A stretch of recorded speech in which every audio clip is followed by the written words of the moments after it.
Look out, boxing fans, it's your boy Ashy Knuckles. About to talk some boxing. Let's talk about possibly one of the most highly touted guys coming into the game. He is basically the pride of the Ukraine. His name is Vasyl Lomachenko. And if you've heard that name before, it's probably because you have guys like Max Kellerman hyping him to the third power based on his accomplishments at the amateur level, kind of similar the way he does Guillermo Rigondeaux. And when you think about his accomplishments at the amateur level, you have to give him his due credit. He's one of the best amateurs to ever live. He compiled an amateur record of damn near 400 fights with one loss. And in that one loss, it was avenged twice. Once in, I believe, the Olympic Games, when he won his first gold medal.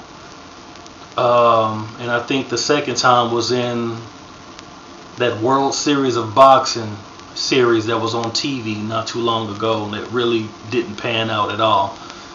Which is basically like amateur boxing / pro boxing. They don't have any headgear on, but I think they only go 3 rounds still. And as it stands right now, he's the hottest guy coming into the game. Like I said, when you have those accolades of being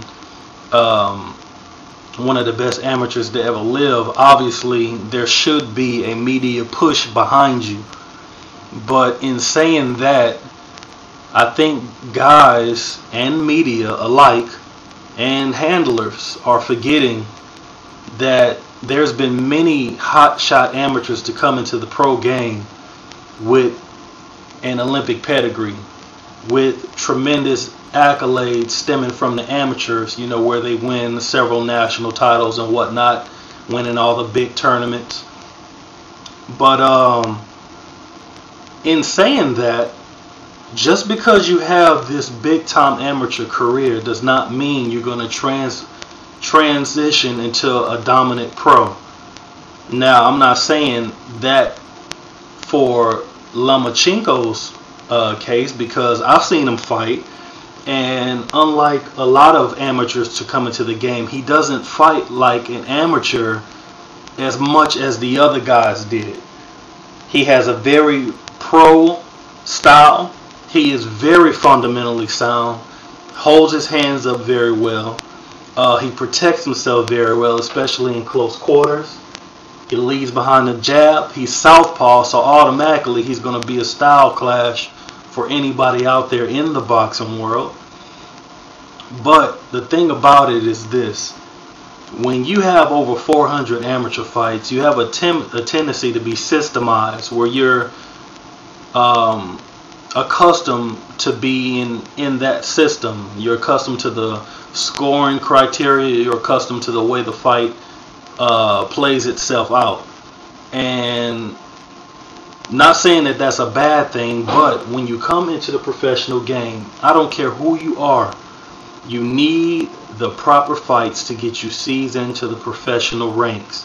Because if you end up rushing these guys, they're going to run into somebody who could give a damn about their Olympic prowess, about their amateur background, and they're going to give them the business, because it's happened too many times before in the history of boxing. Now, he just had his professional debut. I believe it was on the Bradley Marquez undercard. It could have been on another undercard, but I believe he's being pushed by Top Rank. And in that fight, he fought a tough contender for a minor title. The guy's name is Jose Ramirez. And it was a very good outing. And he would end up stopping the guy in 4 rounds. I think he put him down maybe once or twice too. He ended up ending the fight with a beautiful liver shot. The guy went down like a ton of bricks, pretty much like anybody who gets hit in the liver. And he wins impressively. But the word through the grapevine is that he is going to be given a title shot in his second pro fight against tough, rugged, seasoned veteran Orlando Salido. And I'm saying it right now, if that is true, that is a very, very bad move. Not saying Lomachenko is not good enough to compete at a high level. Not saying that. He's proven that in his Olympic days, in his amateur days. He's proven he can not only compete at the highest level, but be dominant. And if you look at some of the guys that he fought, he has wins over Abner Cotto, who is Miguel Cotto's cousin, who actually most recently got knocked out by Omar Figueroa. And he also has a win over hotshot prospect Felix Verdejo from Puerto Rico. So he's actually been in there with some very talented guys, but at the same time, he has not been in the ring with enough professionals to, number one, warrant a world title shot, because there's guys that compete their whole life in a professional game and they don't even get one title shot. And this guy just automatically comes into the professional game. He gets a title shot in his second fight. You already know that there are some hot shot contenders at the featherweight division that are licking their chops to get their hands on Lomachenko. But as I said before, it's not like he's some type of bum. He has very good skills. He is very fundamentally sound. He's a very strong featherweight. He has very decent power. He punches in combination. But he also has a tendency to throw a lot of arm punches when he throws in combination. He hasn't yet developed the ability to sit down on his combination punches, but he does sit down on some punches because he can put you down, he can put you out. Moving on though. So like I said, when you enter into the professional game, there's a lot of things that you take into play when getting your guys seasoned. Number one, you want to make sure that you can put them in there with guys who are going to test them, who are going to be there, who are not going to freak out when they get hit by a big punch by your guy. You want to make sure it's a guy that's going to you're going to put him in there with guys who has different pro styles, not different amateur styles. In amateurs, you see a lot of guys that go in there winging goddamn punches because they're accustomed to the scoring system. They're trying to score points and win the fight. In the pro game, it's not about winging damn punches trying to score points. You are literally not in a amateur bout anymore. You are in a professional prize fight where there is a difference. You're not just trying to score. You are trying to render your opponent absolutely helpless in the ring. Knockout, if you will. Beat down, hurt, because that is your job. That is your job, to look at your opponent and to take him out. And it's not the same type of killer instinct that you would face when you're in the amateurs. And you need to slowly build your guy into understanding what he's dealing with in the professional game. On top of all that, you need to make sure you get him enough rounds. You need to make sure you get him in there with guys who are going to test him. That's number two. You need to make sure you get him in there with a guy who's not only going to test him, who is going to actually bring forth some type of trouble to where, let's say, a guy like Lomachenko will face some adversity, getting hit by a big shot, or maybe going down. You know, how does he handle it when the fight is not under his total control? What does he do? How does he dial up the right combination? How does he get himself back going again to where he can focus on dominating his opponent? Bring him into a territory that he's not used to being in, being hurt, or being down on the cards, or going down a couple times, or being cut. You know, it's a lot of stuff that you have to bring your fighter through in the professional game. And when you only have one fight at the professional level, there's no guarantee that he's going to be able to mentally cope with that type of adversity. And then y'all going to try to match him with a tough Mexican like Salido, a guy who's going to bring him to that dark side. And I'm like this, Salido, if there was ever a featherweight who has a read on southpaws. This dude murders southpaws. He fights southpaws better than he fights right-handed fighters. So I'm like, you're going to put him in there with a strong featherweight, a guy who's determined, a guy who has been overlooked, a guy who took the hard road up, and a guy who actually destroys southpaw. And you're going to put Lomachenko in there with him in his second fight? That is nuts. Lomachenko hasn't even been 10 rounds yet. That is absurd. And I'm like, I mean, how do you completely overlook all this stuff when you're hyping a guy? You haven't been 10 rounds. It's several game plans that can be dialed up to beat Lomachenko. All Salido got to do is weather the storm early in the fight, take him into deep waters and drown him, beat him late. Take him late into the fight, dominate him, stop him. He has no experience in going 10 rounds because you do not go 10 rounds in the amateurs. There is a difference of shooting your load early and running out of gas late. Those are things that amateur fighters have to learn how not to do once they become a professional. How to keep it together, how to have that same stamina early and have the same stamina that you have early and energy that you have early late in the fight. Because if he starts to gas in the fight and he resorts to holding, trying to catch that second win, how does he overcome this? These are a lot of things that you have to put into play when you're trying to get a guy seasoned. But see, the thing about it is, this is not the first time that's happened in the sport of boxing. You see guys like Guillermo Rigondeaux, and you see what he's been able to accomplish with less than 15 fights. And I guess they figured anybody who was of that same ilk, anybody who has those same type of accolades stemming from the Olympics and the amateurs, they should be able to do the same thing. But they're not even taking Lomachenko the Guillermo Rigondeaux route. I mean, at least Guillermo Rigondeaux was put in with some solid contenders before he started going after top-notch contenders in the super bantamweight division. If you remember, he was blowing guys out on ESPN2, taking guys out with body shots, just tremendous performances, you know what I'm saying? And then he would get in with Cordova, and what did Cordova do? He hurt Guillermo Rigondeaux. He put him down once. Guillermo Rigondeaux had to actually get his focus back going. He had to actually dig down deep, get back into the fight, and find a way to win, overcoming adversity. These are key things that you have to do when you are going to become a solid professional. It is not like the amateurs. And then after that fight with Cordova, what happened? He fought guys like Rico Ramos, knockout. Fought guys like Tion Kennedy, knockout. These are solid guys that you need to face before you fight the upper echelon of your division. He fought a guy that I know about real well because he's from Texas, a guy named Robert Marroquin. And if you ever listen to Rope-A-Dope Radio, I used to talk about him on Rope-A-Dope Radio because Marroquin got skills. For real, he got skills.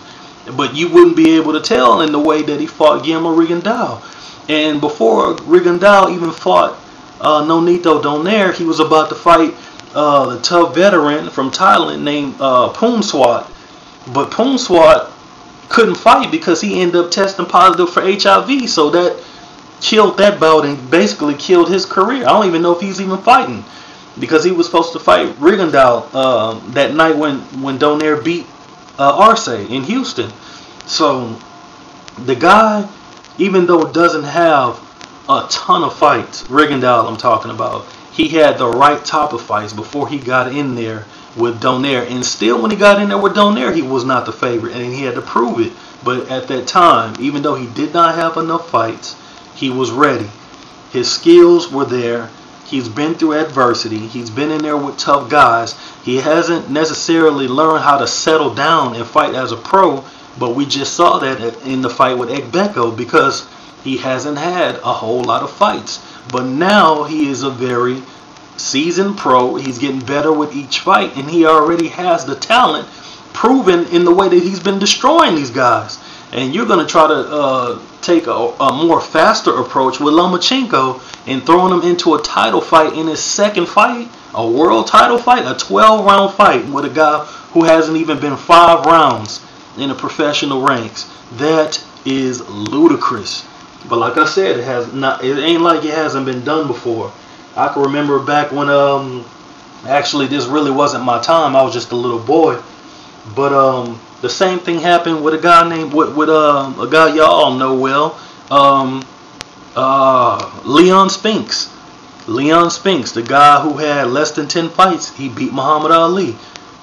Aged Muhammad Ali at that, but he still beat a name. He beat the world heavyweight champion with less than 10 fights.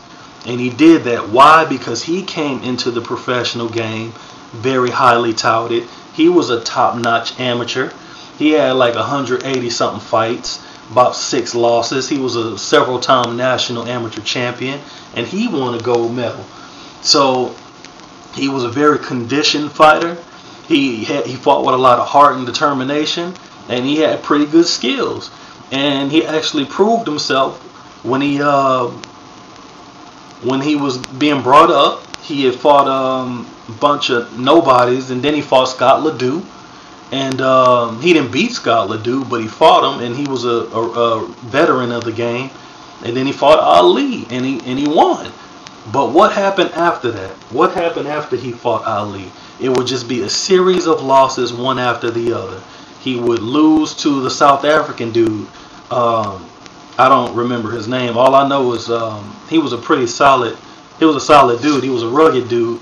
I think he was the guy that gave Michael Dokes his first loss, and he gave Pinklin Thomas his first loss. I can't remember the guy's name. Spinks lost to him. Spinks got knocked out by Larry Holmes, who would eventually become the heavyweight champion of the world. He would get knocked out. He would basically be beaten in a series of fights along the way. And what did his career pan out to? He really didn't have a solid career as a professional because you didn't properly season him. Y'all rushed him. Y'all rushed his career, and it played out the way it did. And I see the same thing happening for Vasyl Lomachenko. And it's actually a shame, too, because he has a tremendous upside. This guy can be a legit star in the professional game if they would just take their time with him, get him properly seasoned, get him the right type of fights, let him go through a lot of different phases of what it takes to be a solid professional before you rush him in there with a title shot. And I think everything will work itself out. But if you try to, I think if Top Rank and his handlers try to rush him to get him a world title fight in his second pro fight as a professional fighter in the featherweight division against Orlando Salido, he is going to get knocked the fuck out. And I'm saying it right now. If that fight is made, I'm going with Salido. Because number one, all the things that I went over in this video, and the fact that Salido destroys southpaws. He fights southpaws better than he fights right-handed fighters. And, you know, even though Lomachenko is a very talented and strong featherweight, he has never had to deal with a guy with that much experience at the pro level, and a guy who's coming to absolutely destroy him. You know what I'm saying? Because I just read an article online. Actually, it wasn't an article, it was just a quote of what Salido had to say about Vasyl Lomachenko. And he feels that, you know, it's a lot of guys that's being disrespected because, and he's right, because Lomachenko has one fight. How do you just skip up and fight the champion in your second fight? You haven't done that in a professional game. How do you get that type of ranking? You know what I'm saying? How do you get that? And there's guys that have taken years to get up the ladder to finally get that world title shot, and this guy just comes out of amateurs and just secures a title shot. And he's right. Everything he's saying is absolutely true. But I'll read his quote. He says Lomachenko's getting a shot is disrespectful, not only to the champion, which is himself, but also for those who are ranked and waiting for their title shot. Along comes a boy, and in 2 fights he's challenging for a world championship. It's a lack of respect for everyone. People think that he has the potential to be a world champion, but those who know me know I'm a tough fighter and leave everything in the ring. It's going to be a difficult fight. He has a good record as an amateur. He won a gold medal, but the professional ranks are something different, and I will prove it. He is the favorite. That does not bother me. I know what I have to do in the ring. I have the experience. I fought great champions, and I have everything necessary to win. And your boy Ashley Knuckles is telling you right now, everything he said was 100% accurate. He has everything he needs to beat this kid. And if he beats this kid, how do you hype him? How do you give him all the media and promotional push that you should give him, that you should give a guy coming out of the amateurs like that? But if he comes off a terrible defeat, how do you market him? He becomes ordinary. So my advice to Top Rank and his handlers: slow your roll, take your time. You know what I'm saying? It's chess, it's not checkers. No need to rush. You got all the time in the world. It's not like he's an old man. He's in his early 20s. He has tremendous accolades, and y'all can turn him into a real star. But take your time. No need to rush. You cannot rush your fighter into being seasoned. It does not happen like that. It's a fight by fight process. These guys not only have to fight the right fights as a professional, they have to increase the level of the guys who they spar with. You know what I'm saying? If you got talent, fine, you got talent, but the things you're able to do in a professional fight is based on not only your talent, but the guys who you fight and the guys who you spar. It's a little things that you take from each guy that you share the ring with that you add to your game that makes you a better fighter. It comes with time, and that time includes watching tape. It comes with sparring. It comes with going through the rigors with guys. It comes with being in the ring with guys you're supposed to beat, and you don't dominate them. They actually give you a much tougher than expected fight. They give you rounds. It comes with all this. Everything like this, everything that I've said is all, I'm losing my words.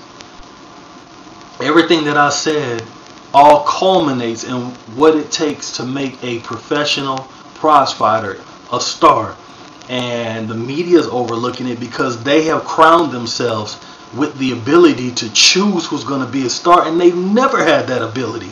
Never have that ability. And if they do that to this young kid, I just see a very good fighter with the potential to be great getting his career thrown into a suplex because guys are trying to rush him. And that would just be a mistake. Like I said, this guy has not been 5 rounds yet as a pro. You don't just throw a prospect in the ring with a champion into a 12-round championship prize fight and think that he's going to win. It's not going to happen. Salido's going to knock his ass out. And you can mark my words.